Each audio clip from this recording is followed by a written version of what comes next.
Okay, thank you, ladies and gentlemen, for your patience. I'm Shalendra from the USP Journalism Program, and I'll be moderating the next session. Okay, the next session is on electoral systems and processes. This is the next part of the program, and we've got three very distinguished and knowledgeable panelists, whom I'll call up to take their seats in a moment. Okay, the first is Father David Arms, and he's the electoral expert and former electoral commissioner, and he's been in Fiji for a very, very long time. And we are privileged to have him here addressing us today. The second panelist is Mr. Nilesh Lal, and he's the executive director of Dialogue Fiji. And today's event is Nilesh's brainchild. And our third panelist is none other than Mr. Muhammad Saneem, and he's the supervisor of elections from the Fijians Elections Office. And of course, Mr. Saneem has also achieved so much as electoral commissioner in very difficult conditions. And we are really, really privileged to hear from them. And we are very keen to hear what they have to say. Can I please call you now to take your seat?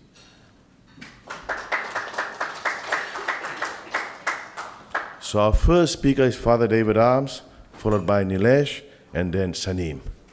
And they each have about 15 minutes. Thank you. Good morning, everybody.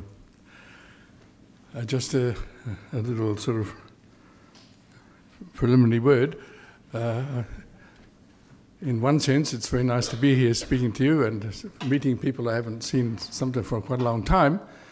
In another sense, I'm not so happy to be here, and that this is not false humility, but I don't feel particularly competent to address you perhaps in the way you would expect. First of all, I'd like you that I ceased my term as the electoral commissioner about 2.5 years ago, and getting on in years as I am, I sort of decided to sort of pull out of electoral matters.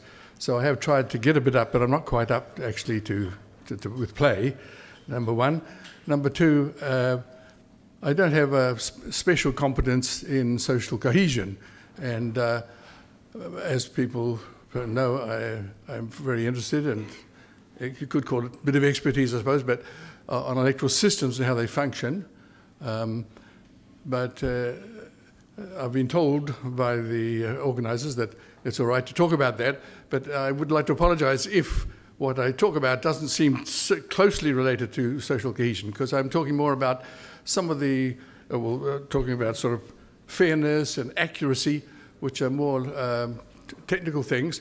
But I think to have those things is necessary in order to generate trust between electoral management and the parties and the people, and also, of course, good relationships between parties. Anyway, without any further ado, I'll go ahead. We have, for a long time, the notion of PR has been put forward in Fiji. I can remember myself, a friend of mine way back, her name is Father Dermot Hurley, sending in a submission to the Street Commission in 1975 about proportional representation. A very important event were the two consultations at the University of the South Pacific in 1993 and 1994, a very important time in our history, where there was a definite sort of move to perhaps to the fact that proportional representation should be good in our society. The CCF did a lot of work in this, but many others have backed the idea of proportional representation. So now we have proportional representation. We've had it now for 5 years. What's the story? Is it working? And as you see from the title of my paper, Improving Fiji's PR Electoral System, it's not just, I think, a matter of sort of, we've got it now, so we sit back. I think we have to keep working to make sure that the aims that were sought through proportional representation, that they are achieved. And if there are things to be done, there are always things to be done to make things better, or if not the system itself, but the processes accompanying it. So that's the line I'm taking. We have all sorts of different views, I think, on how good the system has been. Myself, I am very happy with the way things have gone. Plenty of hitches, but I think the system has been good. Some really good trends, I think, the fact that we've done away with communal seats, that people are all electing together on the one register, that people sort of are more united, therefore, I think, in the way they vote, which is helpful, I think, to nation building. Of course, the fact that these things have happened doesn't stop the fact that many people, of course, are still voting on ethnic grounds. But that, I think, is to be expected, considering our demography, considering the socialization, who people mix with. It's obvious that that will happen to a great degree, but I still think that there's quite a lot of cross-voting going on, and I think the situation is positive. The situation is also positive, I think, with regard to representation of women. The 2014 elections gave a percentage of women greater than ever before. The 2018 have been greater again. And I believe that as women take more and more roles in leadership, I think that process will continue. Another positive feature, I think, is the simplicity of voting. The elections officers have done a great job in setting them all up, and various books and so on to help people to vote. That is a positive feature. People have often said to me, well, I thought it was going to be difficult, but we're in and out like a shot. I think the simplicity, though, is perhaps not quite so easy when it comes to understanding a PR system. And I see myself that one of the problems, for instance, is that people don't quite understand that PR, proportional representation, is between parties. It's not between, say, ethnic groups or something else. When they understand that, I think it helps to give them a certain assurance that their political views will get a fair show. One of the problems that have occurred quite a lot is that, as we know, with the list system, some people towards the end of a list get in with what seems to be comparatively low votes. For instance, the Fiji First Party, some people are getting in when they have only 600, 700, 800 votes, whereas people from other parties have over 1,000. And people say, oh, that's not fair. I think we need to explain and to understand that it certainly is fair. It's a proportional system between parties. And therefore, if a party gets 2/3 of the vote, it must get 2/3 of the seats. That will inevitably mean that there's a certain unevenness. And I think if we've in some sense, it may look so good, it is fair. We've had the opposite in the past. People will remember at the elections of 1999, where in the Indo-Fijian community, we had 19 seats up for two parties. One got 2/3, one got 1/3, and yet the party got 2/3 got all the seats, and the other party got none. That's obviously unfair, and this system is, on the other hand, fair, in spite of what looks like a strange business where somebody with a lower vote gets in and somebody with a higher vote does not.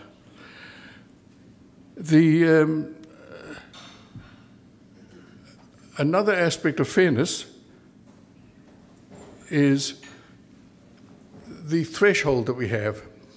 We had a maxim back before the electoral system was chosen: one person, one vote, one value. That's a very good maxim. However, by introducing a threshold, has undermined that principle somewhat, and quite a lot, actually. When we have a 50-seat parliament, then to get elected, you need about 2%. 50 by 2 is 100. So a person who is elected is accounting for 2% of the total vote. This means, therefore, that a party or an independent who wants to get elected, in any event, would have to get 2%. Now that we have 51 seats, it's a little bit less than 2%. But anyway, the principle is the same. But by having 5%, it's so much greater now what people need to get in. And what's happening is it's killing off independents and small parties. Now, the situation in Fiji under the alternative vote, it got to the stage where we had just two parties, basically, and these were ethnically based or ethnically supported on the whole. It was thought, I think, that a proportional representation system would bring in several parties, and that by coalition or working together, it would give more options. We are in a better situation, but it's only 3 parties, and those 3 parties are multi-ethnic, which is good. But 3 the others have been wiped out altogether, absolutely.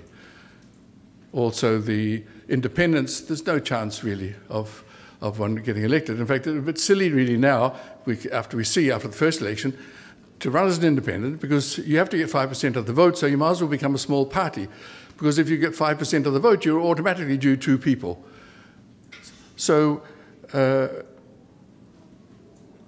we don't have much chance of changing this. So in one sense, I don't want to emphasize it too much.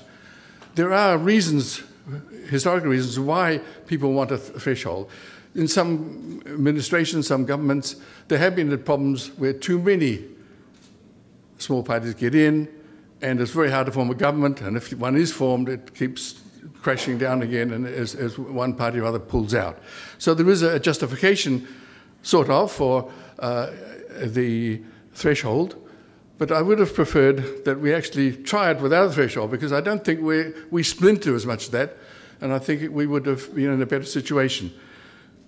There is, however, no chance of changing it, because when parties sort of have an advantage, they don't like giving it up. In New Zealand, likewise, they have a 5% threshold, and just a few years ago, they were reviewing their system, and the Electoral Commission, after wide consultation, advised that they thought the threshold should come down to 4%. But there was no way the politicians agreed to that. And it's the same here, and it's even worse here because 5% is in our constitution, and it'd be terribly hard to change anything there. But I think we need to take it in mind, because the intention of proportional representation has been a little bit undermined by this. There's another question of injustice, I think, and that is a slight injustice. The results of our recent election were that the Fiji First Party won 27 seats, SODELPA 21, and NFP 3. Now, there's absolutely no skullduggery or anything wrong going on. That is correct according to the system that is laid down in the law, namely the D'Hondt rule for determining proportions. Dr. Wadanasi, in an article earlier this year, pointed out that, as far as he could see, that by normal mathematics, it really should have been 26 for FFP, 21, and 4. Now, I actually agree with him in that I think if you work out the proportion mathematically, that would be the better result. Not better because the small party gets more and the larger party gets less. No, what I'm looking about here is accuracy. And the problem with the D'Hondt rule is, although it's very used very widely and by many governments, it is a little bit inaccurate at times. One of the electoral books puts it this way: the D'Hondt rule is a good rule for apportioning seats, but it does marginally advantage large parties. For us, that marginally has occurred in the 2018 elections, and it's just worth noting it. Another version called Saint Laguerre version of apportioning seats was discussed back in 2009 and seemed to, in my view, seemed to sort of be accepted as a good one.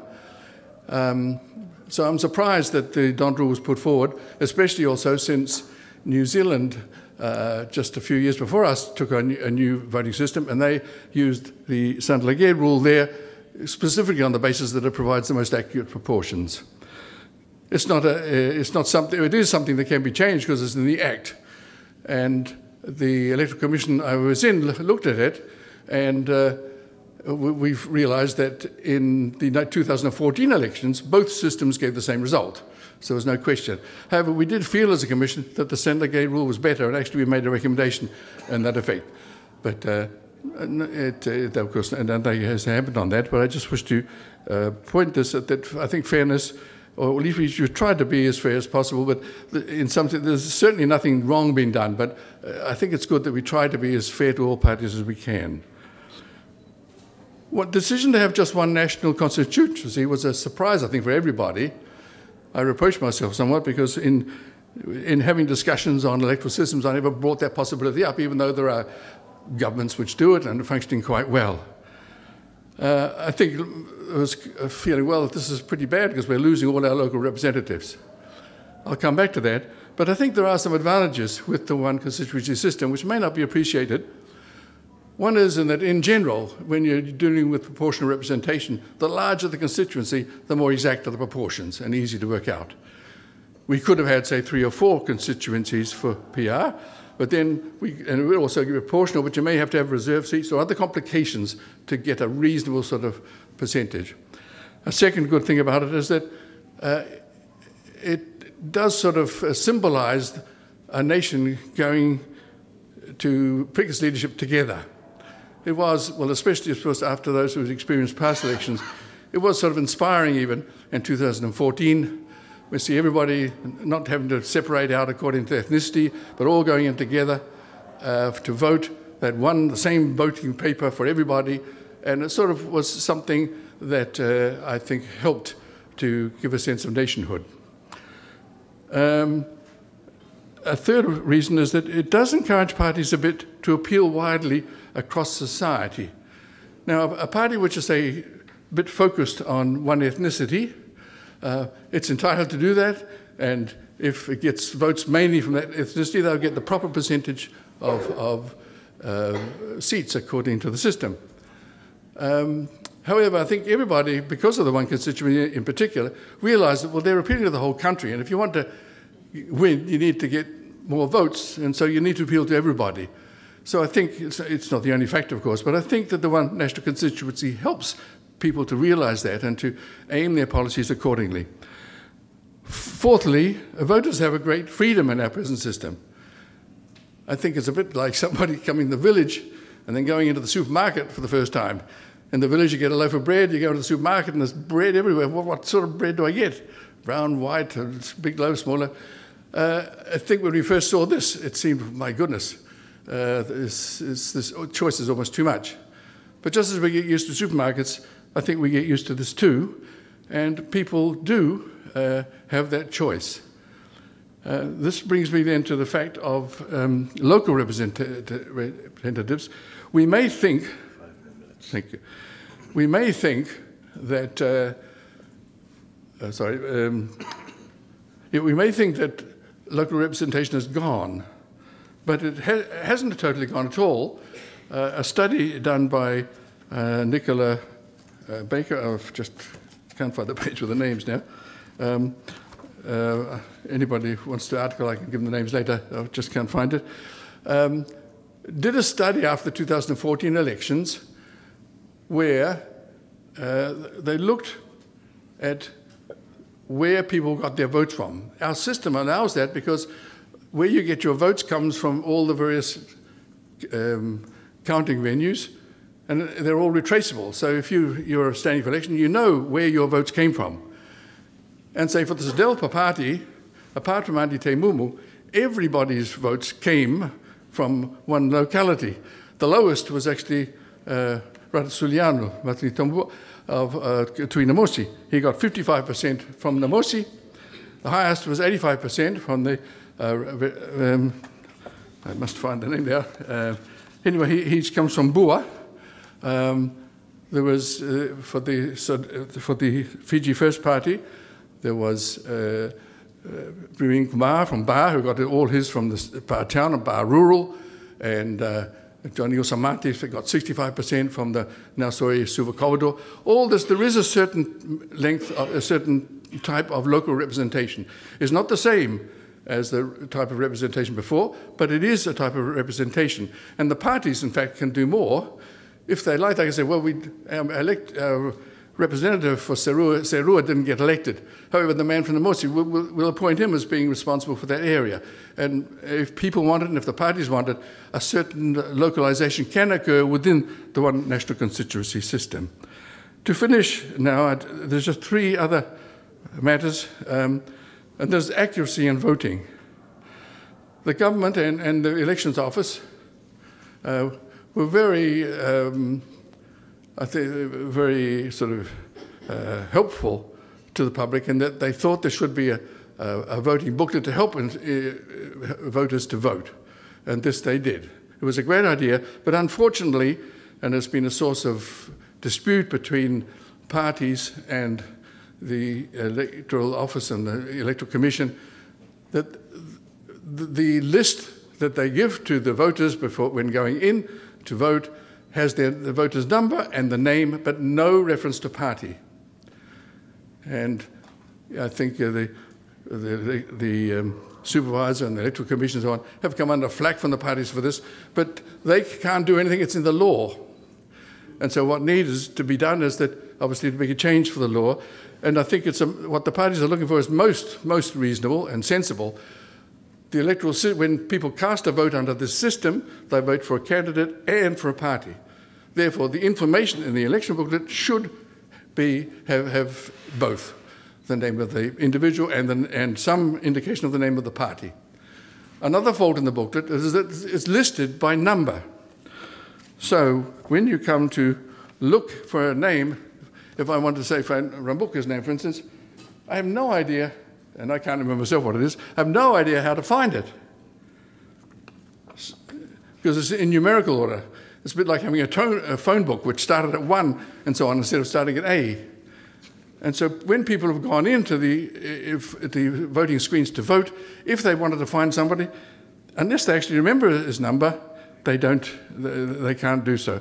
So I think that this is definitely required, that the list also be presented also alphabetically, or simply do away with the numerical list and have it simply automatically. The Electoral Commission I was on recommended this. Nothing was done. I believe the present Electoral Commission and the supervisor have recommended it also. They have recommended it that I think the alphabetization goes by party. So that you have this party first and this party second, and each one alphabetization. I'm happy enough with that, but I would prefer pure alphabetization so that, like in a phone book, if you want to find a number, you just go through and get it. Like in the first 2014 election, there was the 4 people with a surname Ali. I think it's better that they be together so you can see which one you really want, rather than have them strewn around in different parties in the list. A final question about the ballot paper now is a similar question. Although the invalidity rate of our elections have been very good, that's 0.75, that's under 1% in 2014 and 0.92 in the 2018 election. I'm a bit surprised that it's up in 2018 election. However, because perhaps the rules are a bit stricter, one would have thought that the earlier election, where it was a first-time effort at the system, would have produced more invalidity. But even though the invalidity is low, that's not the only question. People are quite obviously at times making wrong selections. And this wouldn't be obvious except in the case of somebody who gets a huge number of votes, like Bainimarama. His number was 279 in the first election, as you remember, but the candidate number 297, who was a member of the People's Democratic Party, he got a huge number of votes, twice the number of his party leader and 3 times the number of Linda Tambuya, a prominent member of the party. And this was simply because it's certain that people made the mistake and remembered the number wrongly and wrote 297. And it was the same in this election. Bainimarama's number was 688, but there's another person who was with 668. He happens to be a member of the same party. He got 6,000 votes or something, which makes him number 3 in the order after Bainimarama, Ayaz, and then this Nangata. So something has to be done. One thing, if you're keeping the ballot paper, you have to do, as we said before, make it much more accessible. You also, I think, need to put a notice in the voting screens. Please check the number of your candidate in the booklet before voting, or something like that. The elections officer, I'm sure, will be able to work out a good wording rather. I think it's so important. Another option, of course, would be, and that's what some people have been arguing for a long time, have a new ballot paper. I'll just finish on this note, since I'm already over time, I'm sorry. Here is something on a list of all the candidates in 2014. It's got the name, the party, and so on. You could use something like this as the ballot paper. Problem being that it's all too small here for a ballot. You need something bigger. So we need to have 2 pages, perhaps. However, you could actually print 1 page on the back, have 1 leaf, and have all the numbers, or have all the candidates, rather, on 1 bit of paper. Another advantage for that is that it would do away with the need for a booklet. It would do away also with the need for numbers at all, the whole rigmarole of getting numbers, and then all the expense that goes to for candidates to actually promulgate their numbers and broadcast them would be done away with. So that's just an idea, but I just feel that we do need to work on our processes and to improve our system. And as we do this, I'd just like to remind us of the principle that we're not really here perhaps to put our own political views forward and change the system to make things go as we would like them personally. We're here to try to facilitate the will of the voter. And therefore, what I've been looking for here is fairness and accuracy are vital, I think, to secure that. Thank you very much. I'm sorry.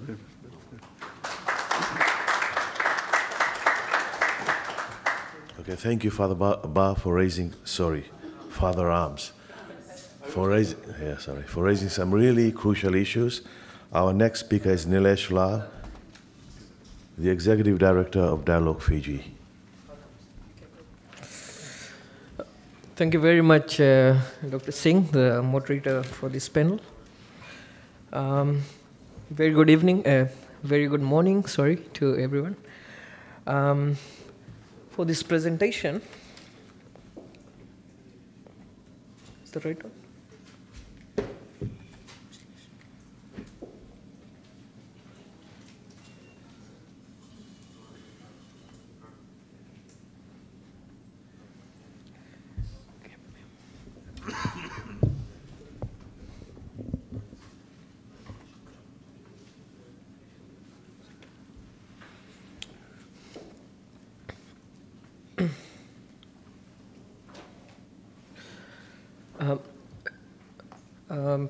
I'm not going to indulge too much in scholarly discourse about institutional choice, because if you have followed the work of Father David Arms, the previous speaker, he has given extensive treatment to the issue of institutional choice, particularly for divided societies, and specifically written on the Fijian context. However, I think it is very pertinent that we need to consider the question of what kinds of electoral systems can help democracy survive in countries that are split by deep cleavages around race, religion, language, or ethnicity. So, but of course, I'd like to emphasize that from the extensive literature that has been devoted to this area, there's a general leaning, or there's scholarly orthodoxy towards proportional representation systems as being useful in achieving certain desired electoral outcomes in divided societies. PR essentially is a key element of consociational approaches, which of course emphasize the need for to develop mechanisms for elite power sharing if democracy is to survive ethnic or other conflicts. So consociationalism essentially is, some of the goals of consociationalism would be, government stability, the survival of the power sharing arrangements, the survival of democracy itself, which of course has been, a pertinent issue in Fiji, and the avoidance of violence. Consociational state is one which has internal divisions along ethnic, religious, or linguistic lines. However, it manages to remain stable despite these divisions due to consultation amongst elites of each of its major social groups. So there's power sharing, those arrangements work, and then of course there's ongoing consultation between and cooperation between the elites of the different groups. So, the institutional arrangements that are there actually facilitate this or necessitate this. So that is a constitutional state.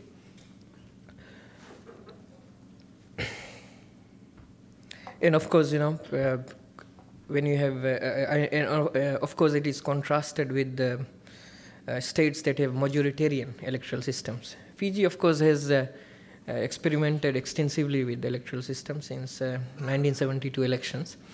And until the institution of the Electoral Act of 2014, we have been having majoritarian systems. So we had the first past the post system, and then we had the alternative vote that was established under the 1997 Constitution.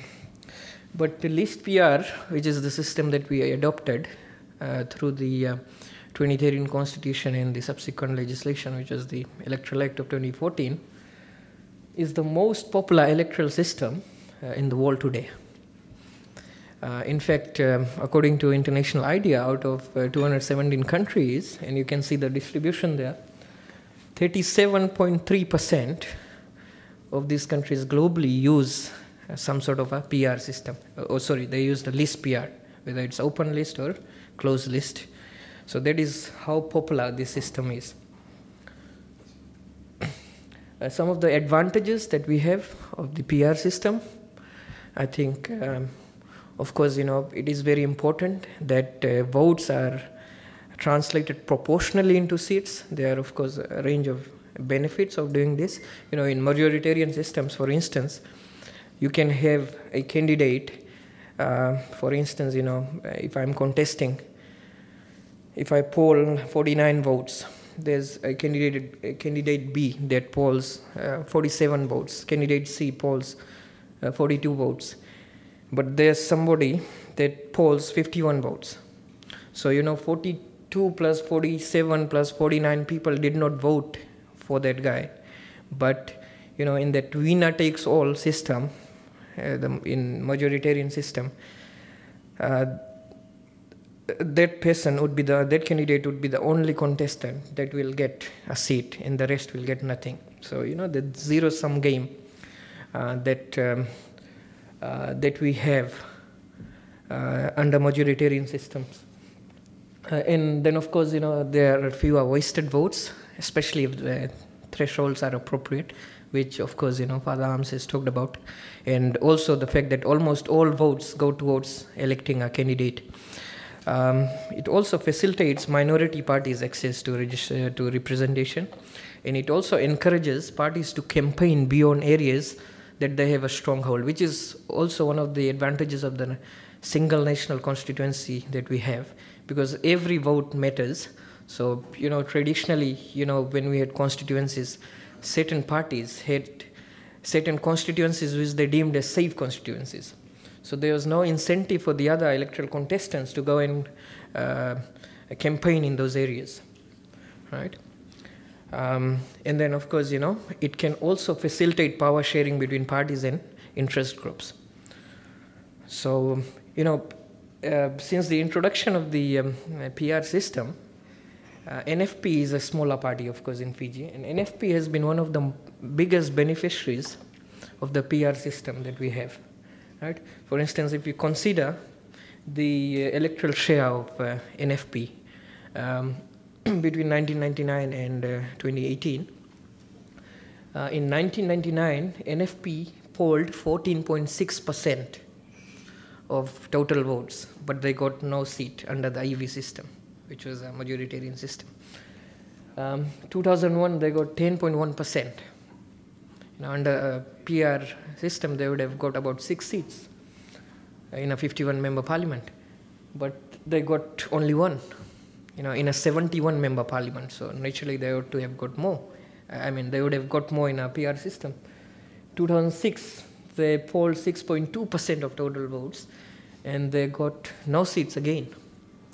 However, after introduction of PR system, with the 5.5% of total votes, they managed to get 3 seats in a 50-member parliament.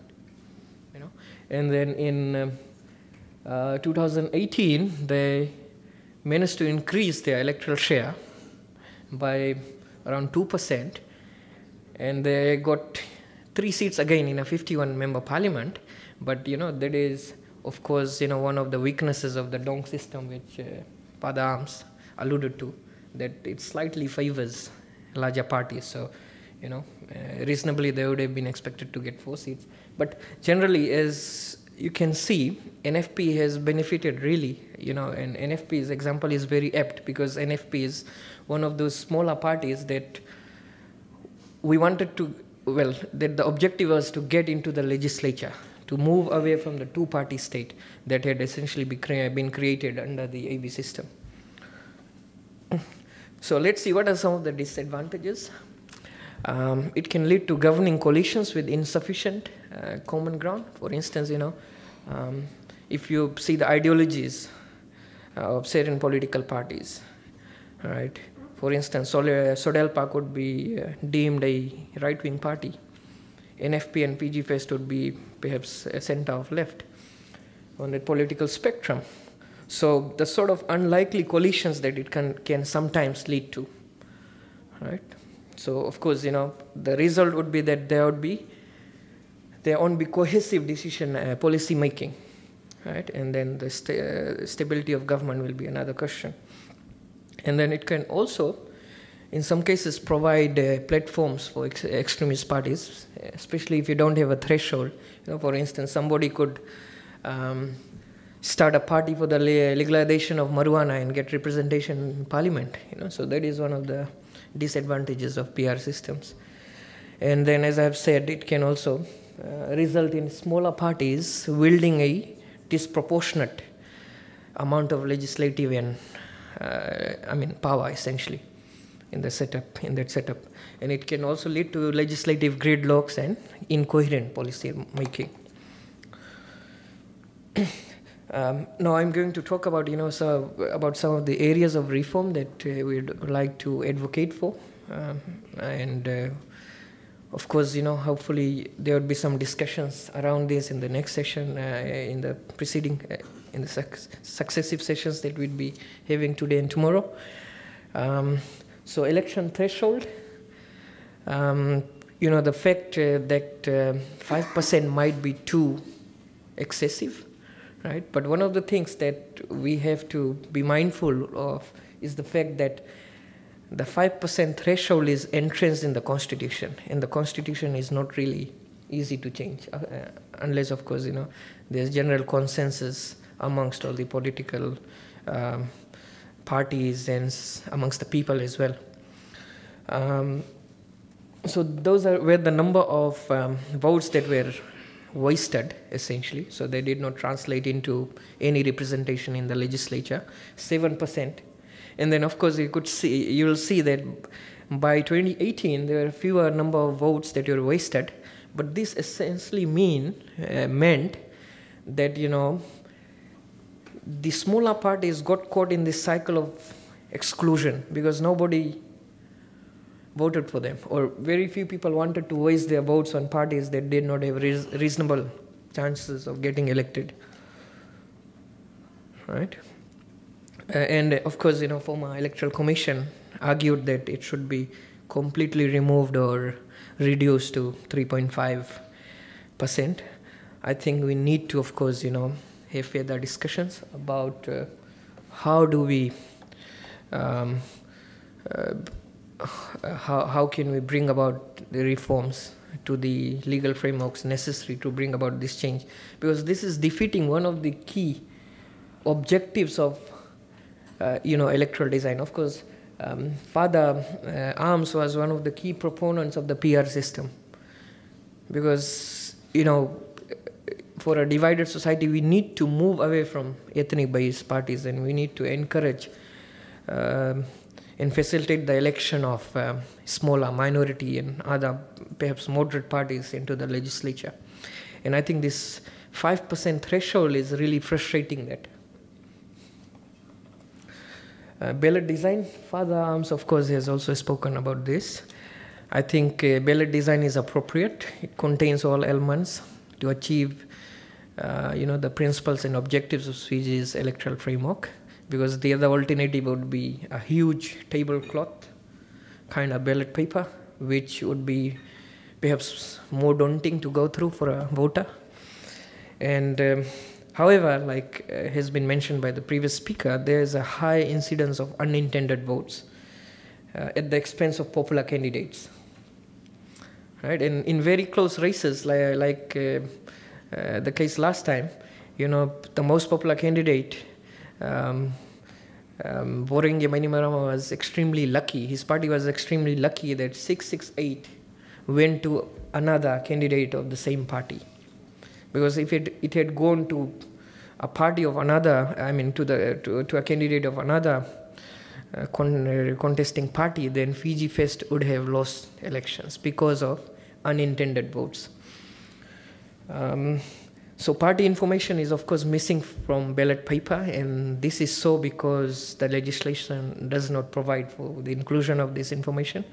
So what we're essentially suggesting is that the supplementary materials, which is the voter instruction booklet that is there at the voting screen, needs to have candidates organized by party, or better still, given Fiji's dynamics, the fact that there's a reasonably high incidence of illiteracy and also donkey votes, so we probably also need to have party symbols there as well.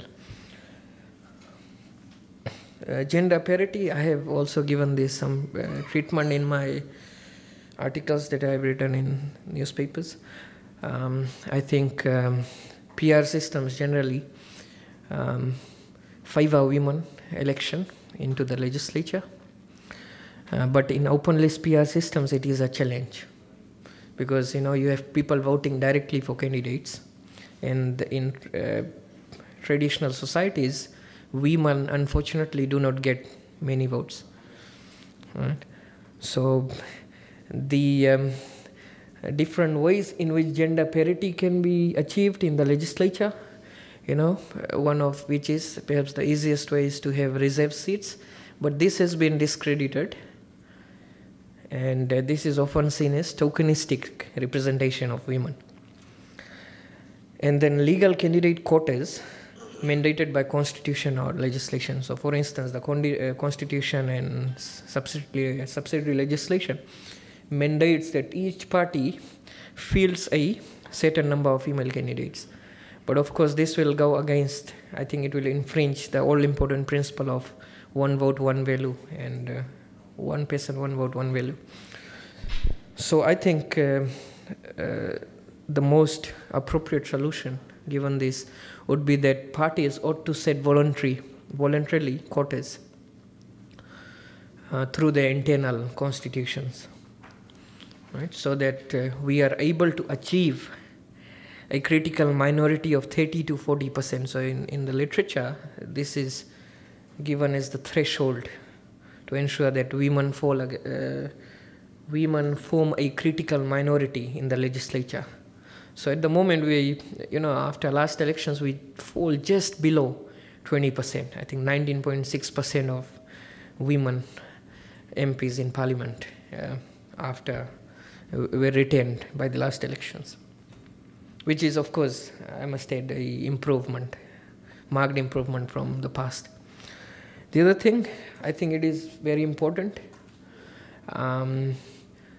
to institute some other institutional arrangements to ensure that there's a level playing field that is created, so that elections do not become a contest between opposition political parties in the state, right?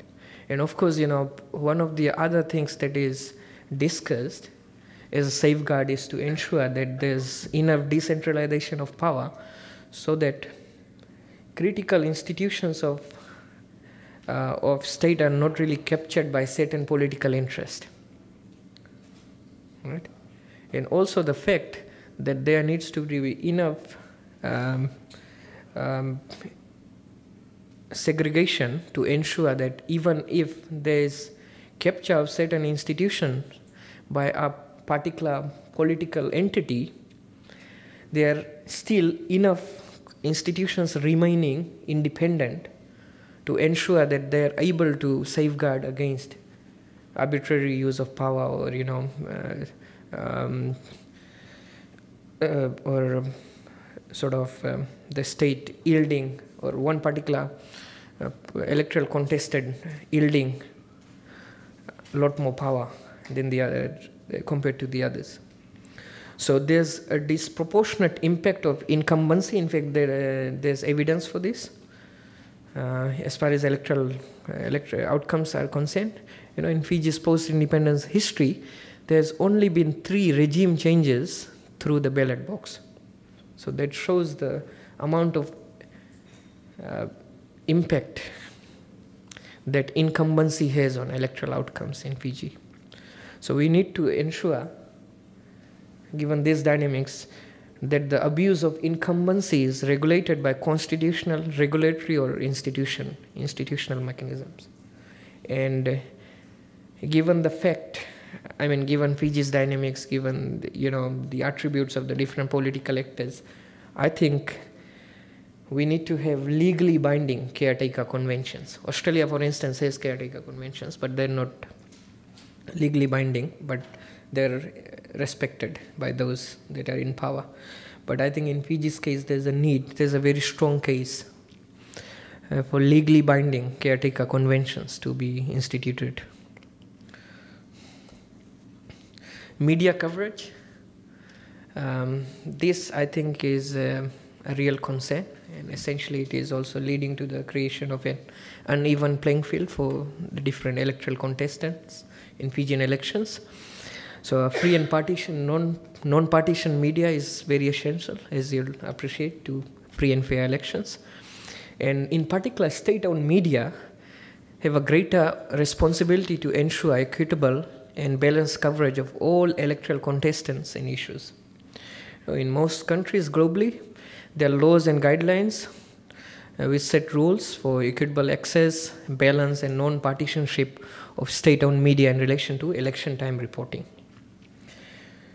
Also, we need to have independent election media regulatory bodies that receive complaints and make binding decisions.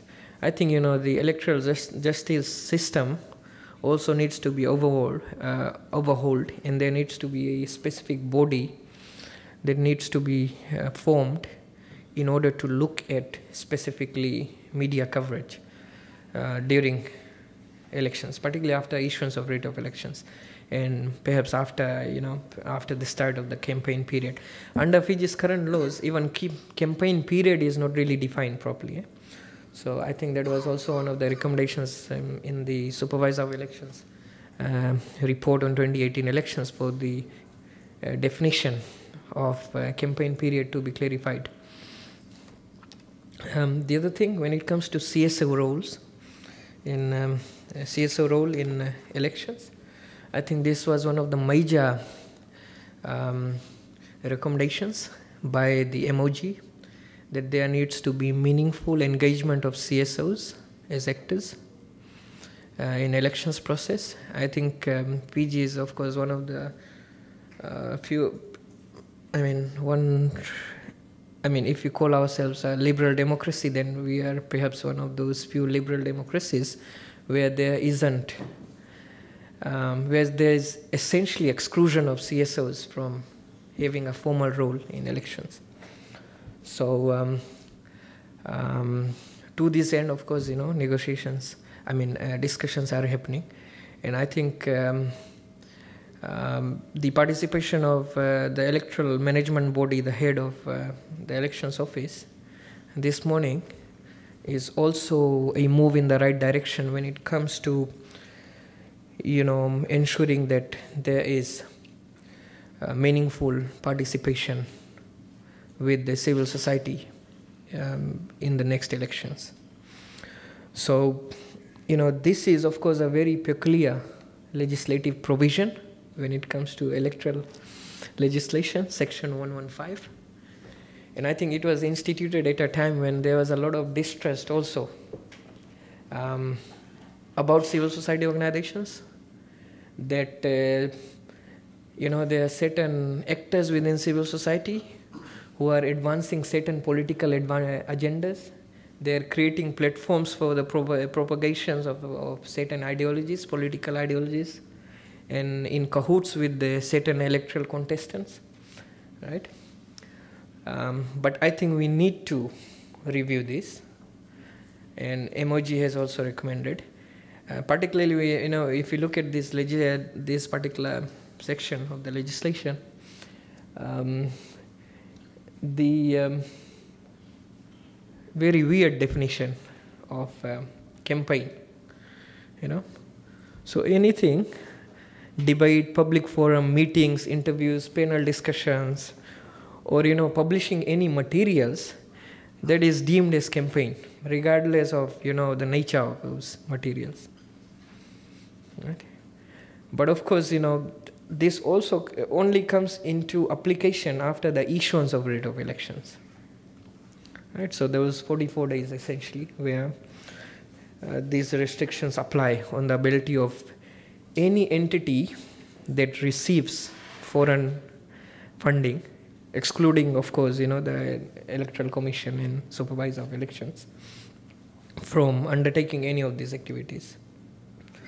I think, civil society organizations have a very important role to play when it comes to building trust and confidence in electoral management bodies and processes, right?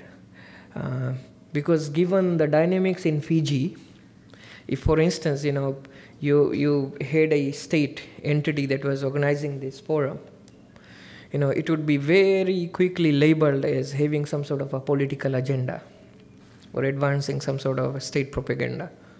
So, as independent actors, civil society also has that responsibility to ensure that, confidence and trust in electoral institutions and processes are not unduly undermined.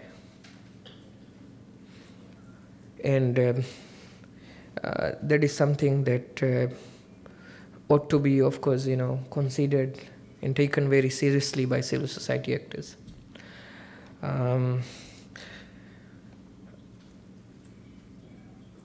So I think that is the range of reforms that are critical to bring about some of the changes which are desirable to bring about, to ensure that we have the sort of outcomes that are desirable in divided societies. Thank you for listening.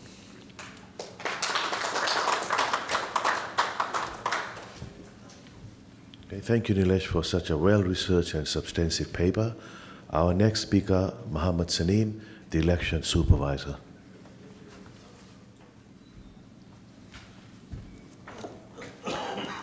Bulavanaka, ladies and gentlemen, and thank you for your attention for the next 5 or 10 minutes.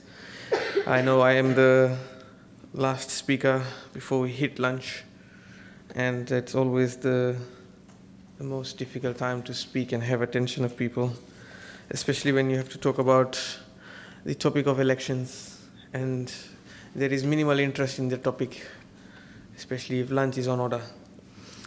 Ladies and gentlemen, it was very interesting to hear the speakers before me. It gives me a lot of confidence as well as happiness that there is an increase in the number of people who actually are thinking about elections, talking about elections, and writing about elections, apart from the media. Various interesting proposals have been put forward by both the speakers, and I respect that, and I will leave it there.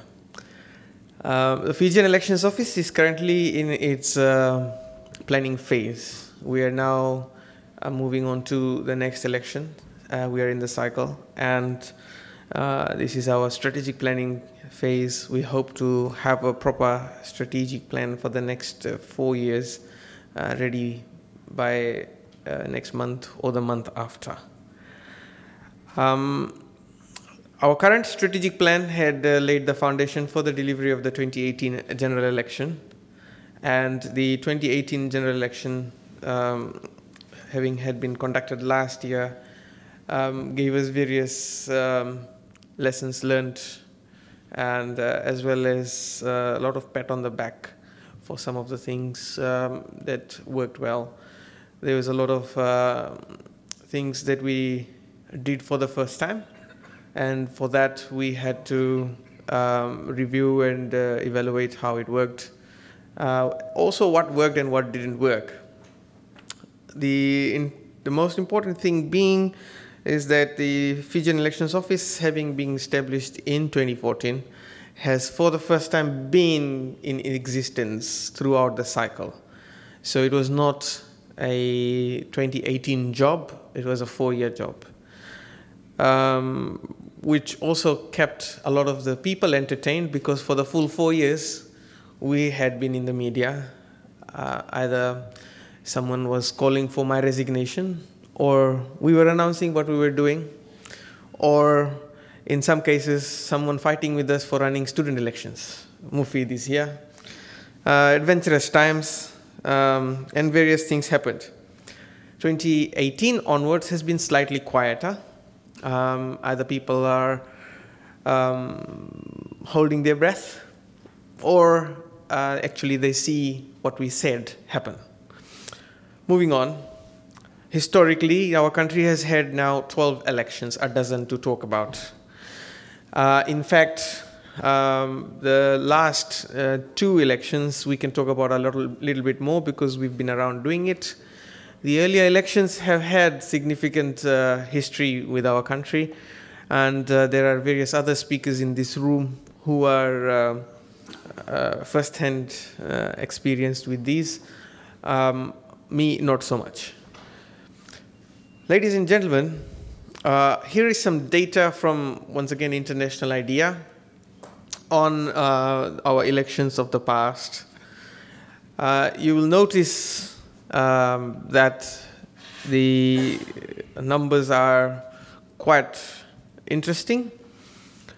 In 2006 election, the International IDEA notes a 64% turnout on a compulsory voting system. Roughly 307,000 people were registered out of 479,674 by their calculation that should have been registered. The turnout should have voted, sorry, should have voted. So, and then we have 2014, where we recorded 591,000 or so registered voters.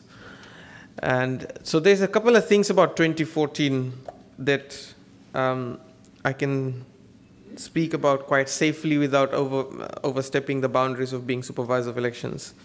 It was the first transitional election from 2 things. 1, from the military government, so the interest was high, and 2, it was a transition from compulsory voting to voluntary voting. A lot of people still voted in 2014 thinking they would get a fine if they didn't. And when we got to the next election after that, a lot of them realized, oh, nothing will happen if you don't vote. So 2014 was a transitional election. The interest was high. For 10 years, the country, for 8 years, the country had been waiting to vote, and they eventually got to vote. So it's a transitional election. There were lots of things that happened in 2014 that were not emulated in 2018. One example is complaints that certain areas didn't even get a single political party campaigning to them. So who should they vote for? That was some of the interesting comments. Quite disturbingly, 2014 did not result in very many academic papers that would have bolstered the value of 2018. We still are going into an area where substantive research is not being done in specific election matters. Either the academia is not trained in that area, the academia doesn't know, or they're not interested, or it might not be justifying expenditure of academic time because who's going to read it anyway?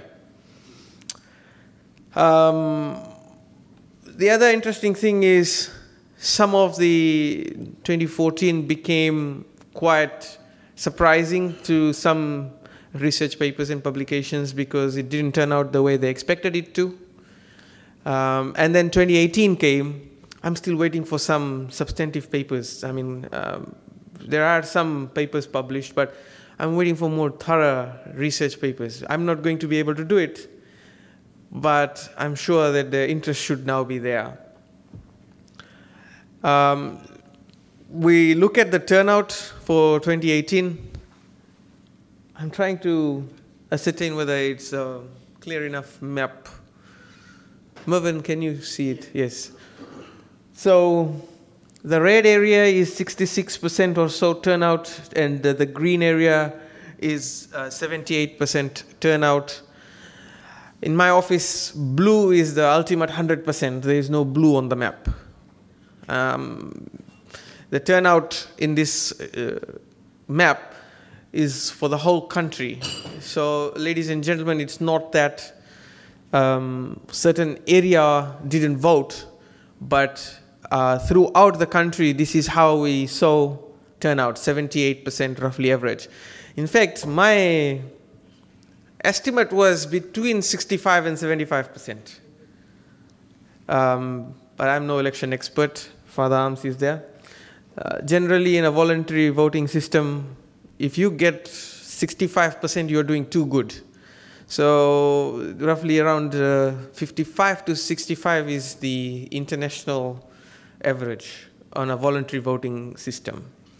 So 71.9%. But as you can see, throughout the country, the turnout was relatively the same.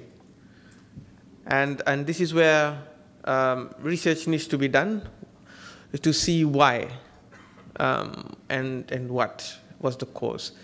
Even in Nambualu, the turnout was 6,277 over 8,300 voters, somewhere around 75%, and it had 40 invalid votes. To just answer Father David Arms, the number of invalid votes roughly remained the same, slightly higher, but because the total number of voters was very low, it's 0.92. But if you had the turnout as in 2014, you might have had around 0.56 or something. Doesn't justify a bonus though. Anyway, ladies and gentlemen, the last election, a couple of things new in the last election was, for the first time, a lot of the timetables for the election was out way before the election. We gave the media a full itinerary of when we will be holding press conferences, media events, etc., back in January 2018 for an election that would be conducted at any time in between the election period. Similarly, for political parties, they were given a full itinerary of events that the FU will conduct, that they were entitled to be present at. Voters were given these key dates so that they knew when, what would happen. And we did one for someone else. Observers also had a full itinerary. So, of course, we were around for 4 years, which would have been what was expected of us. But this created a lot of ease in terms of when we had to go where. I mean, the Fiji Times wasn't coming to us every day in the morning and saying, is there a press conference? Because they knew there's going to be a press conference at 4 o'clock tomorrow. And that's when they would come. We held a lot of events on live feed. We went live on a lot of events. We even, 2014, some politicians came out and said that counting had stopped. So what we did in 2018 is we put a live feed throughout, 24/7. So you could see that what's happening at what time. Even if Mohammed Sanim is at home asleep, you can see on live feed that other people are at work. Some of those things are reactionary. Of course, we see what was said, and we try and make sure that in the next election that is clarified. There was a lot of false information floating around. And the problem with false information is a lot of them didn't come back and say, I said it wrong. They just loved it because if you said something about the election, even if it was false, you got a lot of attention. And that's where a lot of people thrived. Unfortunately, no election right now. They haven't still come out and said this was incorrect. Some former electoral commissioners were in it as well. Can't help it. In terms of voter registration, historically, all election observation missions to Fiji had asked Fiji to consider continuous voter registration. Continuous voter registration. So, post 2014, we did that. Continuous voter registration. But I can now stand up to any observation mission and tell them that you need to understand the context of our country before you recommend something like this, because everybody likes to take the observer report and say, right, this is what we have to do. It's a must. It has to be. So we did registration 2016, 2017, 2018. And this is the number of voters as it happens. You will notice in 2018, there is a higher rate of registration because we do have this uneasy culture, as I would say, last minute. I mean, I bought the antenna for the TV for my home yesterday, only to regret it later. But anyway, I still support Fiji. The number of voters in 2018 were more because a lot more people turned up and registered. A few things that we are now juggling with is, okay, we did a continuous voter registration in schools. It was very good. But did those people from schools eventually go and update their details before the election? So, Abdul from Ba, he may have registered in school in Ba, but did he update his detail to Suva because the election happened in school time?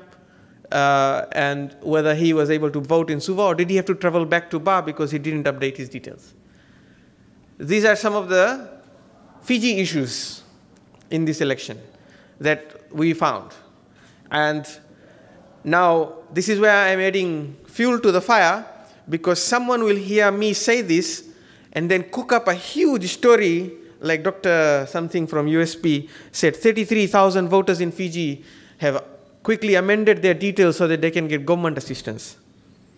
I actually asked him, can you at least send me some so I can look at it?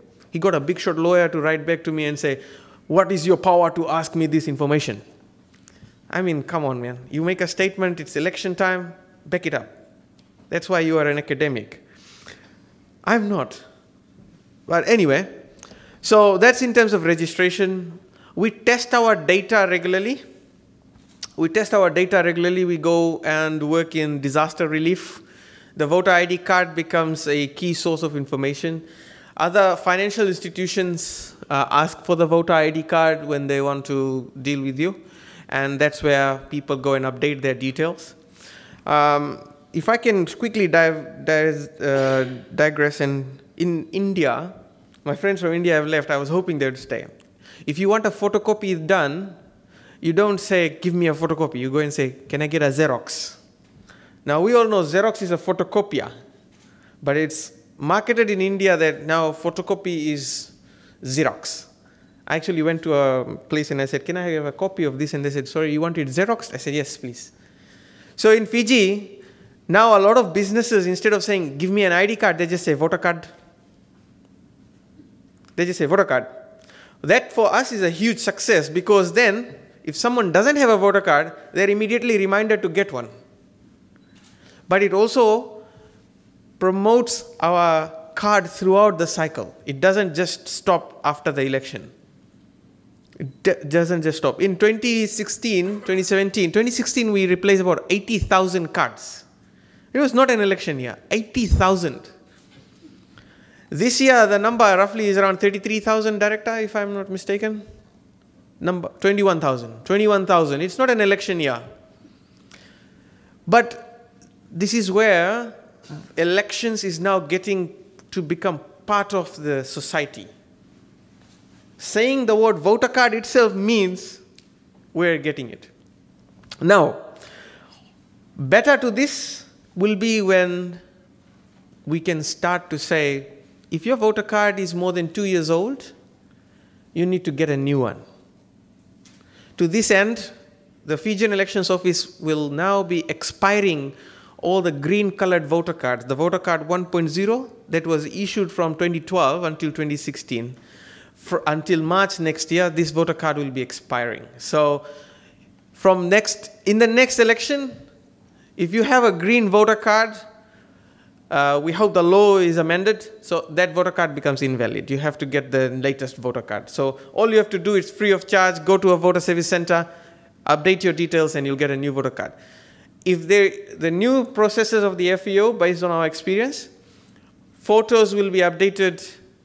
If your photo on your voter card is less than over 2 years old, we'll ask you to update your details. That is because some people drastically change their looks in 2 years or 5 years since they registered, and they turn up to a voting station and there's a little bit of a question and answer session, and then they get offended.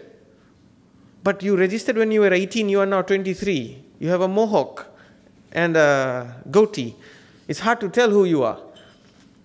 So these are some of the things we want to introduce to make the card more useful. I'm sure every identity-seeking business will appreciate when I say your photo should not be more than 2 years old on your card. They will like it because then they get the most latest ID, right? You'll see the value of this as we go towards integrating the card as becoming more universally an ID in Fiji. So some of these things are going to happen, but first and foremost, we will be expiring those green cards and gradually trying to get everybody to go onto those blue cards. The most latest blue card actually has your polling venue written on it, so you don't have to text to find out. Your card has your venue, you go to your venue, and it will be there. So moving on, we ran 854 venues for election day and 582 venues for pre-poll. This is actually the first time we got to test all our venues. We had venues in 2014 which were just from 2006, but it was not very useful. So we developed a full digital map of venues together with a reviewing system and a whole host of internal works. And now we can confidently say that 1436 is the number of venues for 2018, and you might have plus or minus 4 or 5 for the next general election. And these venues will be fixed. So this is where there's a little bit of a law problem. The law requires us to get an approval from the Commission 30 days before the election. We're trying to get that sorted. There goes my white slip. But the most important thing is certainty of the venue on election day. And this is from the perspectives of an election management body. We want voters to know that if I voted in MGM last time, that's where I'm voting this time. Nobody will change me unless I apply to change. And that's where voters will become more comfortable with this. You know, you go overseas to elections and you see people are so comfortable. They just stroll up to their venue and they vote. And then you wonder, how can they be so confident? Oh, that's because they voted there for the last 4 or 5 elections. It's not the political issue, it's just the voter comfort by knowing where you have to vote. So we're creating that by having elections for people in the very same venues. In the last election, 17 or so venues were not available to us, but we put very big billboards to say, if you voted here last time, you have to go across to this place to vote. And then there was a nice Facebook post by somebody who said, last minute changes. Right? We knew the venue was not available. But if we had started telling you in January, imagine the confusion. It's better that on election day, you go up to this place and it's not available. The map says 50 meters there and this is your venue. Rather than thinking, am I supposed to go here or here or here? And then you don't go at all. So some of these things are common sense, but they make very good news. In terms of the voters list, we worked on the voters list, and the voters list was modified. We used the information that we collected, meaning we collected your photo, we collected your address, we collected your thumbprint, no thumbprint on the voter list. But in 2014, we used the voter list as used in 2006. A4 sheets just ruled. 2018, we went to A3 sheets. We put your photo there. We had to put the gender there because if you didn't turn up with an ID, it's there. And we also limited the number of names per page so that you could nicely put in your very weak signatures. And then we had to limit the size of the signature, so we made a template. In 2014, there was an incident. I was called down to Nandawa because a certain person came and signed the voter list, and the signature was half a page, and it spoiled the whole voter list. So in 2018, we put a nice template stencil, and you can sign within the box in the stencil. We did have a problem where our staff couldn't find names on the voter list. We have to build that up on training. The most worrying one was when the person calling me as well as my staff couldn't find their name on the list. They were in page number 1, name number 1. So I'm assuming neither of them started by page number 1, they started from page 2. So human nature, we have to build that up in training to make sure this doesn't happen. We solved about roughly 300 cases on election day of this nature. I must say that the new voter list was very easy to reconcile though.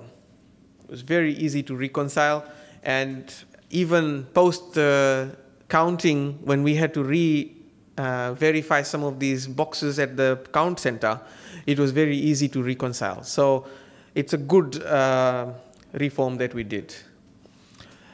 Postal, about 1,700 people from overseas applied. 9,000 plus were locals. We promoted a lot of postal voting amongst resorts and other institutions that can't close down. And we tested or piloted our program by using HR teams. And this is something we're going to build upon in the next cycle, where the HR teams of a lot of these institutions become very key partners of the FEO, because they are in touch with everybody in that institution. And if they are able to disperse our information, we are sure it's 100% direct. So we're planning to build a huge partnership with the Fiji Human Resource Institute, as well as conduct several trainings with HR personnel, so that the HR side of things takes care of awareness for staff. It's more direct. The hotel side of things worked very well. We sent them, they applied in a batch. We sent them the ballots in the sealed envelopes in a batch, and they could either send it back.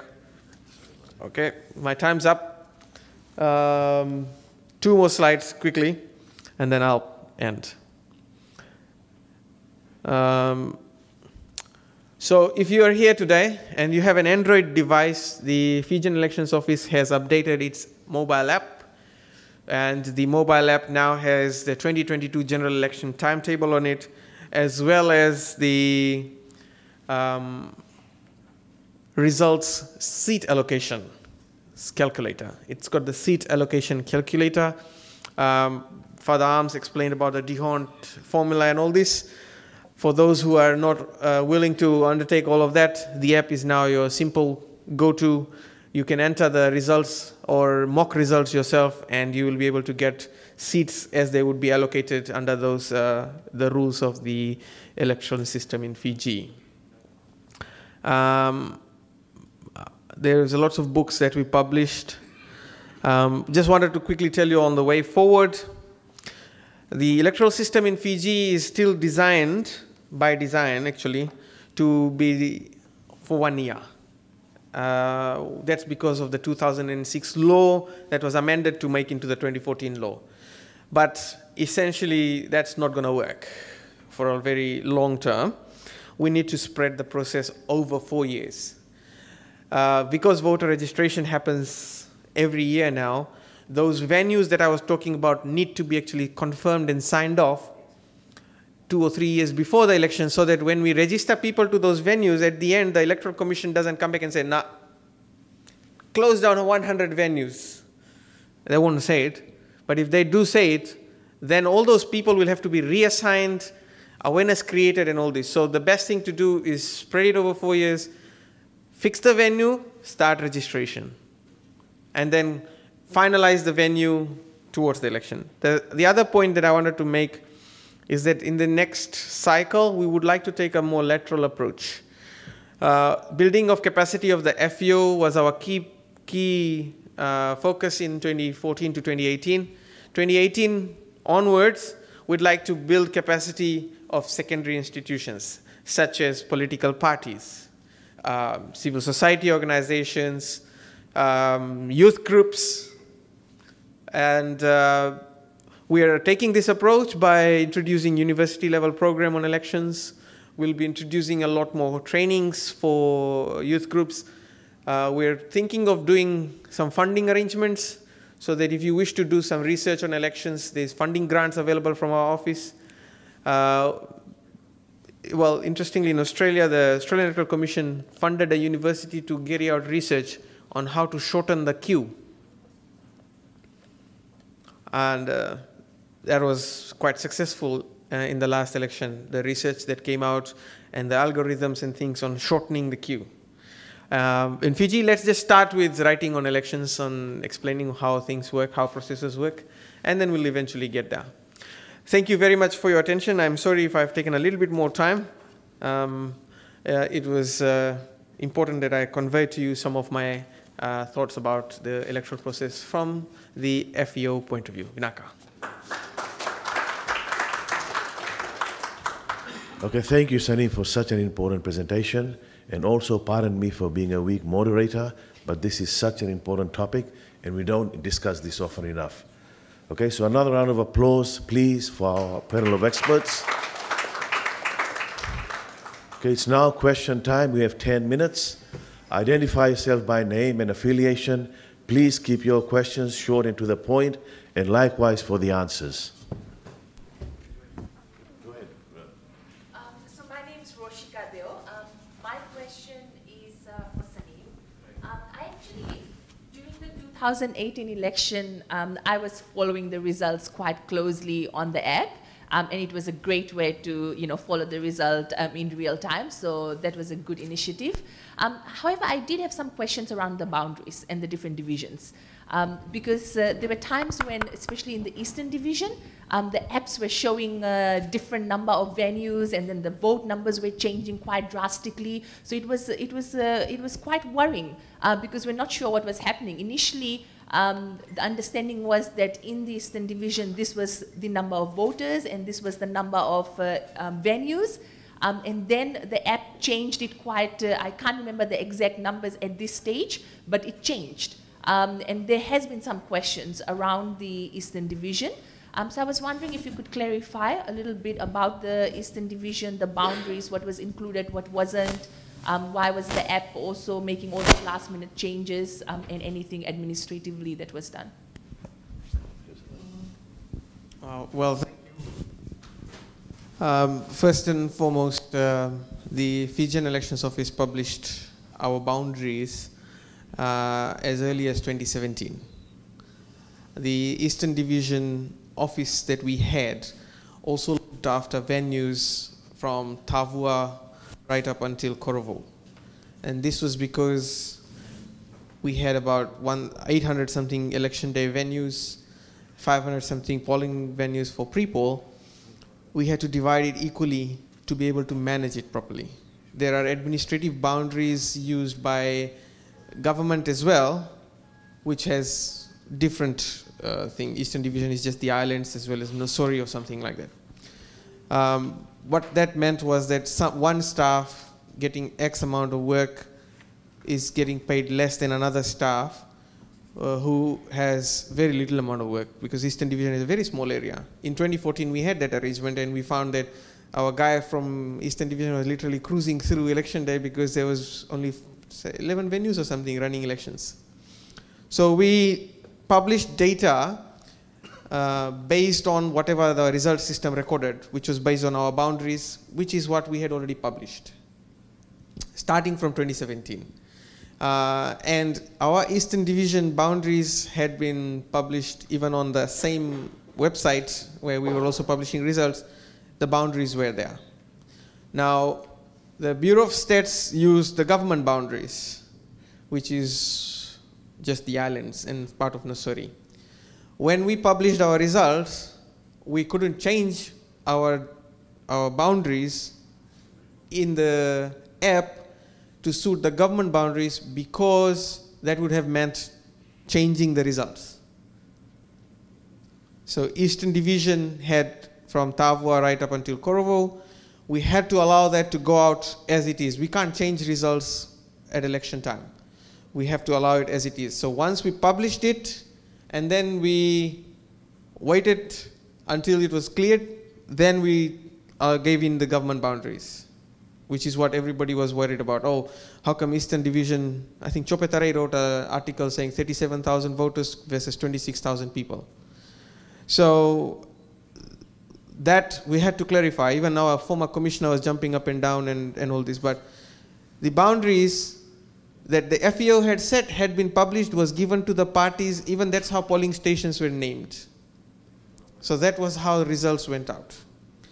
Once the period had finished, we had returned the writ, and I think, did we wait for, we waited for that period for petitions to finish, I think, because we couldn't change that or give you new results, because if we did, then someone would say, oh, they're cooking something up. Suddenly this has cooked up. So we gave you bare results as it came. The other problem is, with that boundary, if I would have given you only Eastern Division as the government, then you would have seen some of these venues like Tagore Public School would have appeared in Eastern Division, because the Western result would have Tagore Public School with the Eastern Division name, polling number. Every polling station has a number. So the number starts from your division. So if it's an Eastern, it will be EPV. NPV is Northern or WPV. So when I'm giving you Western results and Tavua Public School has an EPV, even bigger problem. Oh, see? And I love that bit. I just found out. But the reason why we published it was because we had assigned it already. It's not that we published it on the same morning that this is going to be in the Eastern Division. From 2017, those venues were treated as Eastern Division venues. And I think because elections happens only once in 4 years, that was a time when everybody realized that this division is quite big now. How can that happen? But that's because we had already divided the venues. The whole country was roughly 400 venues each. Roughly 400 venues each. That's the divisional breakdown. So that's why that happened. The app didn't change things. It was all delivered as per the earlier information published. It's just people found out on that day, and as you said, suddenly changed. That means I assume you also found out on that day that Eastern Division for the FEO operations is larger than the government Eastern Division. Yeah, go ahead. Sorry, only because the mic was in front of me, I couldn't resist holding it. Krishna Dutt, I don't have a institutional affiliation at the moment, but I'm currently doing a small project for the Fiji Teachers Union. Let me take this opportunity to thank all three of the presenters. It's a wonderful analysis after a long time that I've heard such an analysis. It was beautiful, the areas in which all of you worked. Saneem, the discussion is directed at you.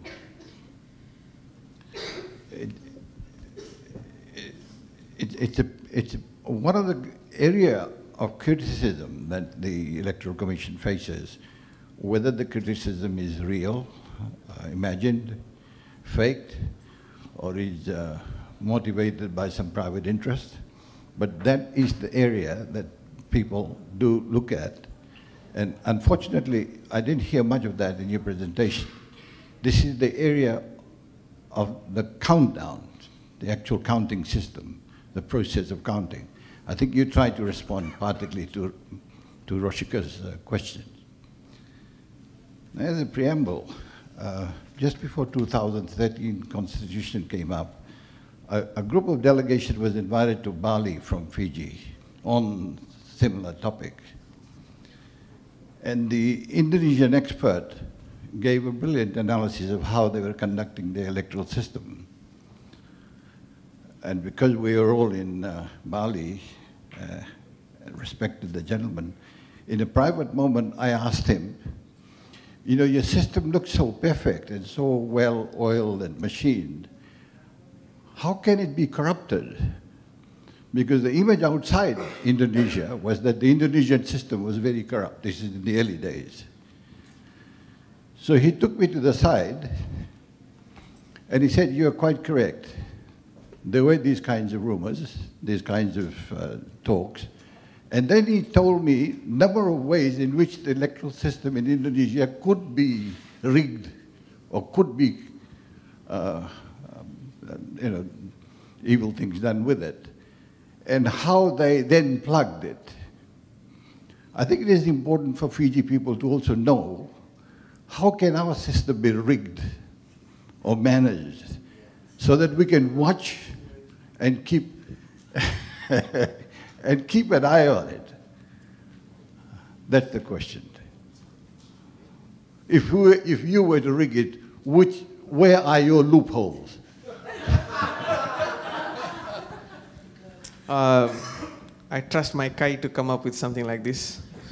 First and foremost, we anticipated something like this. So, in the next strategic plan, the Fijian Elections Office is introducing a new term called verifiability, which is a term common to accountants and auditors. So verifiability is a term we are introducing in elections so that our systems and processes are designed, people are trained and implemented in such a way that if we carried out a same training to a third person, they would conduct that process and the outcome would be exactly the same. You understand what I'm saying? No, not exactly. So what I'm saying is, our processes are so transparent, right, that we will put things in front of you and say, this is how it's supposed to be done. We'll train you. Either we do it or you do it, the result will be the same. Counting, for example, the counting process, there's a manual for counting. You follow that manual from A to Z, and you'll come up with the result. You find another way of counting, or you individually take a ballot paper and you use another place of sheet of paper and say every time this number gets a vote, you draw a 1 against it. Every time the other number gets it, and you do the fence post thingy. You'll get the same result. You come back and you count with our system, you'll get the same result. Similarly, the reason why we modified the voter list is exactly that. Each page has a maximum of 25 names. As soon as you get 26 over 25 on that page, boom, we catch you. Right? Similarly, in terms of results, after the last election, we ran a verification exercise where we took out the top 20 invalid votes per polling station, brought out all those ballot boxes and counted them again. We counted them again to see that there was no foul play, number one, because you could ruin an election by invalidating a lot of valid votes. And this was done in the presence of all the parties. All the parties were there. And so we tested that. We also test counted a couple of ballot boxes from the field to make sure that these ballot boxes were not like staff didn't imagine and wrote numbers and we are now believing it. We test counted it. So there's a lot of tests that we have in our system. There's a lot of reconciliation. Even when I was presenting to you the voter numbers that we have, we test voter numbers against school students. So now I'm projecting that the total number of voters roughly for the next election should be around 670,000. Why? Because 17,000 students sat for Fiji 8-year exam this year. So you look at the number of students in school and you can tell in each year how many people are there in this country at that age category. How many 17-year-olds, how many 18-year-olds, how many 19-year-olds. You can do that assessment. FBOA, Fiji Bureau of Statistics, FBOS, they can't because they use 10-year-old data and then they project. We actually use real data every year. So in 2001, there was a baby boom because of the events of 2000. So expect a huge ping in the number of voters. So there are tests that we conduct. And then there are tests that observers conduct. If you look at the observer report, Nilesh said he was going to put on every desk. Observer report of the last election. At the end, last few pages is graphs that the observers have. They're also testing data. They're also testing data. They're also testing our data. How did this happen? Now, those are some of the tests. Of course, everybody can stand up and say this election is rigged. But then you say, prove it. Oh, what powers do you have to ask me to prove it? It's my freedom of expression. There is a lot of people in the academia who test our results. Lowy Institute was here in the last election. International IDEA itself is here. And they participated in the visitor program. So we publish a lot of our data. And this is what I said to the political parties forum. I said, look, you have to evaluate the information we are giving to see the veracity of it. A lot of politicians were writing articles. Savanathan Arumbe wrote an article. The Electoral Commission invited him for a meeting. Out of 26 points, we told him that only 24 points he could prove. The other, only 24 points was where we could prove he was wrong through facts and data. And then at the end he said, but I don't believe you. There I go. So that's verifiability coming in elections. It's already there, but there's a term now where you can actually count and check the information we are publishing. You can see the trends. One of the politicians came to our strategic planning forum and said, did you notice that about 30% people didn't vote? And we said, yes. Did you notice that the Tebet research said that there were 30% undecided voters in this country? So these are other ways of testing. Thank you. Yeah.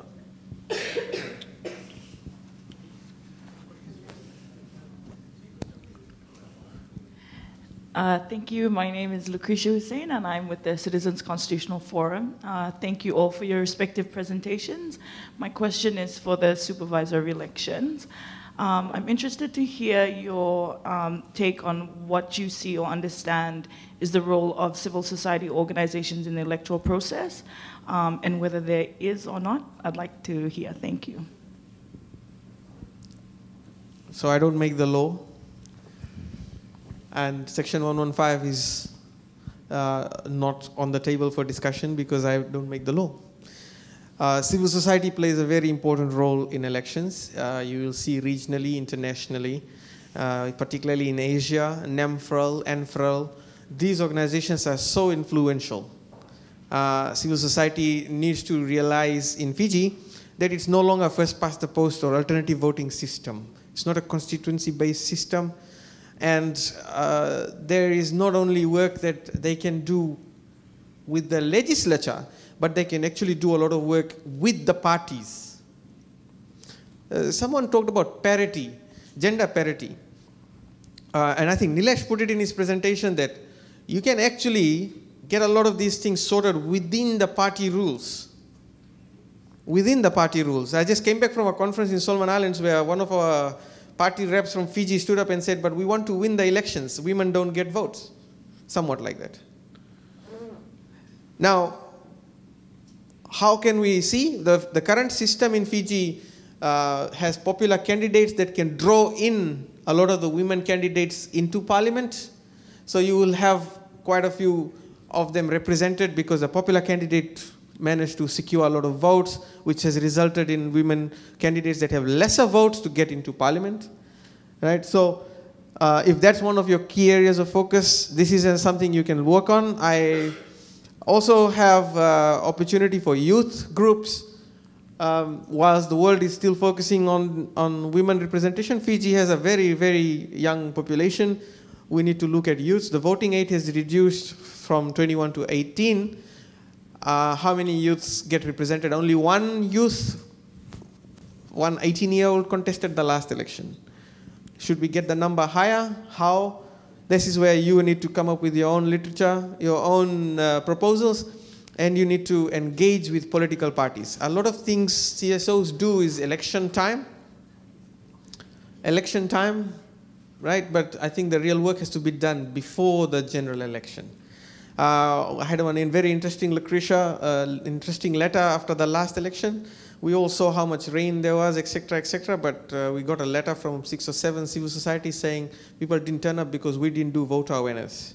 I mean, the civil society didn't do voter awareness. So we will be looking at some research in this area to see how true that was. We would like to encourage some research in these kind of things because it's important to know how much, as you saw the graph, the turnout was all relatively in the green area, 70 something. We need to now see what influenced that throughout the country. So definitely a role for you, and how you perform that role, I think, is best determined by you. Okay, we have 2 last questions, that gentleman, and then Chobetarai. Thank you, Salendra, for that. Broderick Mervyn from Ignite for Change. The question is to the Supervisor of Elections. Throughout your presentation, you've mentioned consistently on a particular group, which is youth. What I was keen to see from the FEO presentation was, rather than the whole population of Fiji, but a breakdown of how many people in each group, whether male, female, or whatever, including young people, actually voted. That way it could have triggered some discussion, because you've mentioned quite extensively about young people, but I would really like to know how many young people on that day actually registered themselves through the registration, but let alone young people going out there to vote, because that would trigger quite a lot of discussion, because that's what I think that was lacking, and I was hoping if, as a Supervisor of Elections, you could shine some light into that, particularly with young people and women. Thank you. Excellent point. The law requires us to maintain all election materials of the last election in a very sensitive environment under tight security for 1 year. That finishes on the 14th of November. And on the 15th of November, the team at the office is launching our massive scanning process, where we're going to scan all the voter lists to see the turnout data. This will be the first time Fiji is going to release turnout data. And we are going to do that exercise from the 15th of November onwards at the office, and we should be able to give you that turnout data by January next year. It's 2,100 and something voter lists to verify, and we are using double-blind data entry system.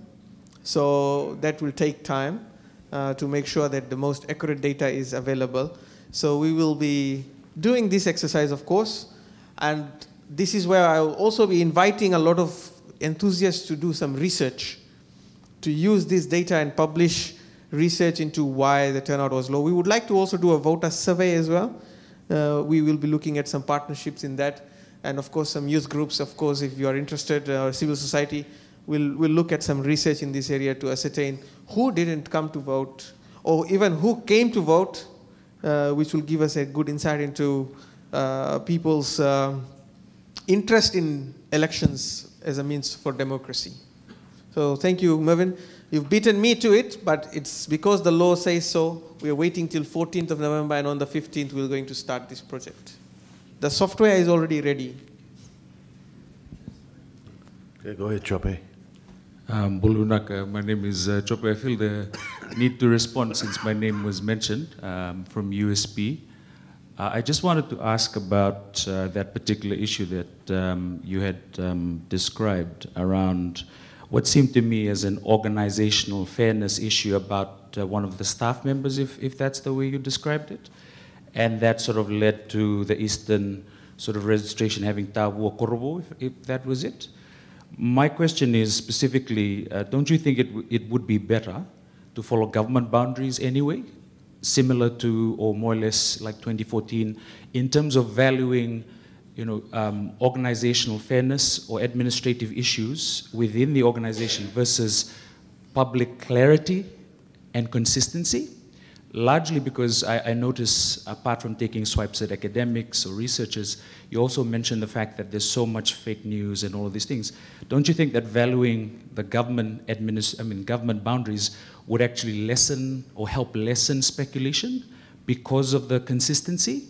And also noting that this was initiated in 2017. So I just wanted to throw that question in there, if you could respond to it as the supervisor in terms of what is more important, organizational fairness or public consistency? And I just wanted to pose a separate question, if I can, moderator, to the two other panelists in terms of the threshold. If you could just explain a bit more about how that would contribute to stability or instability, just your perspectives going forward beyond the next elections. Nak.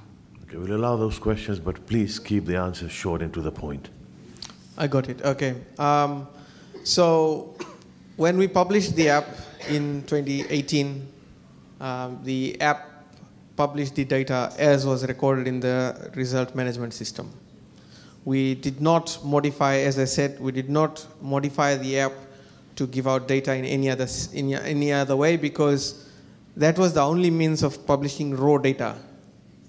Now, for the sake of common knowledge and how people actually see the divisions in this country, we later on, once the petition period concluded, we changed the results in the description, in the way the results were delivered, to give out data based on government boundaries. Now, based on this experience, in the next election, we need the political parties to be 100% sure that even if a polling station shows EPV, it's in the Western Division. Because of this incident, this has to be now well communicated so that it doesn't form a basis for a petition in itself. That we were expecting this result to be in the Eastern Division, but it's coming in the Western. So you see, this is experience as you go through more elections. These are some of those things that are going to come up, and you see, you learn, and then you organize it accordingly so that different interests are served. For our part, publishing the data raw as we received it was necessary to ensure that there was no petition confusion post-election.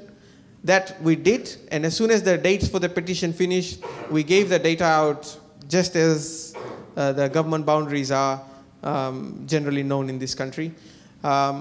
We still have to work with the parties who are the main stakeholders in that aspect of things, because we don't want to confuse them about the boundaries and how the results are being pushed out in the app.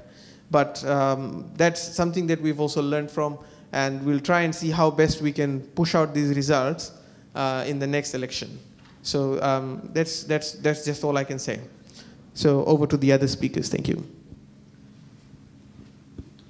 I think your second question was on stability. Is that correct? Yes.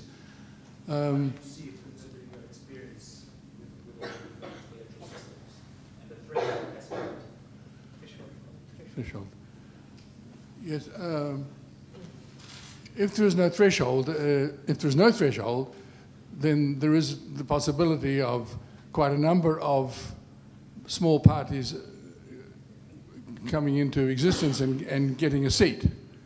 And that's what I explained earlier, is that in some countries that has caused some confusion, because there's been a lot of parties elected, and then when there's no one party who has won, and so they go into a coalition, and there may be 2 or 3 in it, and then the coalition becomes unstable, one party threatens to move out, and then they spend half their time trying to keep the coalition together rather than governing. That could happen. My point was that I doubt whether that would happen in Fiji, but it could. But I thought it was worth the risk, because in the first election, if there was no threshold, there would have been 2 parties get in. The People's Democratic Party would have got in, and the Labour Party would have got 1 seat. The Fiji First would have lost one, and NFP would have lost one of theirs. That's in 2014. I don't think that's, those 4 parties like that, or 5 parties rather, is not sort of going to make things too unstable, I don't think. As we get the present situation, it's going to be very hard for any party to sort of break into the 5% threshold. Because of the experience of the first election, the second election, the smaller parties got very, very little. It's not, I think, that people might not have been willing to support them. This is the problem. I think some people would have liked to support them, but they saw that it's so difficult to 5% threshold. Let's not waste our vote there. I'd like to vote for them, but they're not going to make it, so I want to use my vote where it will count. And that, I think, is another negative aspect of having a threshold that is too high. Okay, I'm going to first comment on the issue of electoral boundaries. I think it is normal practice in many other jurisdictions apart from Fiji to have special electoral boundaries which are different from the normal administrative boundaries as defined, as used in other times. And of course, the rationale for this is because elections are a huge logistical exercise. So just for ease of administration of elections, the electoral management bodies demarcate these electoral boundaries. But in Fiji, I think it would be useful to consider, I think it would be important to consider, given the propensity for conspiracy theories that we have amongst our people, the fact that, if people do not understand any aspect of conduct of elections, they quickly resort to conspiracy theories that there's some sort of manipulation, rigging, and so forth. So I think that ought to be a consideration, that we do not, create that sort of confusion which can lead to the propagation of such rhetoric. On the other issue, which is of thresholds, I think, as I've also said earlier, the 5% threshold runs counter to the objective of the adoption of proportional representation system in Fiji. Because, of course, in a divided society, you would like to see accommodation of a wide range of political interests and ideologies, and then that shift towards centrist politics. So when you have a very high threshold, then you are essentially frustrating efforts to bring about that shift towards centrist politics. Okay, unfortunately time has well and truly run out, and we'll have to close this session now. And further discussions will take place in groups and over lunch. And before I go, I want to say it has been a truly amazing start to this dialogue, and we look forward to more, and we thank Dialogue Fiji for organizing this. Thank you.